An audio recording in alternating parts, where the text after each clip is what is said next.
تخيل معايا كده إنك لو أخدت خطوة صغيرة كل يوم حياتك كلها هتتغير. عارف الفرق بينك وبين النسخة القوية من نفسك؟ خطوة واحدة إنك تبدأ دلوقتي. إزيك يا صاحبي؟ النهاردة هكلمك عن 5 قوانين لو استمريت عليهم إن شاء الله حياتك هتتقلب 180 درجة. القوانين ديت مش كلام يحفزك وخلاص، دي خطوات عملية لو مشيت عليها هتشوف فرق كبير في حياتك. بص، أغلب الناس بتستنى اللحظة المناسبة عشان تبدأ، بس الحقيقة إن اللحظة دي عمرها ما بتيجي. اللي بينجح مش لأنه مش خايف، لأ هو خايف زيك بس بيتحرك رغم الخوف ده. القانون الأول، لازم يكون عندك روتين. النجاح الكبير بيتبني من عادات صغيرة بتتكرر. مثال بسيط، اقرأ 10 دقايق كل يوم أو اكتب صفحة. اعمل مثلا تمرين لمدة 15 دقيقة. لو فضلت كده كل يوم هتتفاجئ بنتائج كبيرة. تخيل كده لو قريت 10 دقايق مثلا كل يوم، بعد سنة مثلا هتشوف نفسك قريت كام كتاب. القانون التاني، ركز على اللي في إيدك.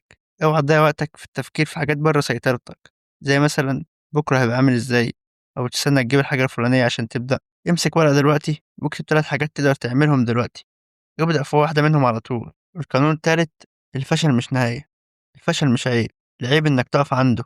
كل غلطة بتعملها هي درس ليك. خُد أي فشل حصل معاك قبل كده، اسأل نفسك أنا اتعلمت إيه، هاغيّر إيه، وإيه الخطوات الجاية اللي أنا هاعملها. النجاح الحقيقي هو اللي بيقوم بعد كل وقعة. القانون الرابع، اهتم بطاقتك. بُص يا صاحبي، طاقتك هي رأس مالك. نام كويس، كُل حاجة بسيطة مفيدة، اتحرك حتى لو هتمشي في الشقة. جرّب قاعدة 90، 30. ركّز لمدة 90 دقيقة وبعدها خُد راحة 30 دقيقة.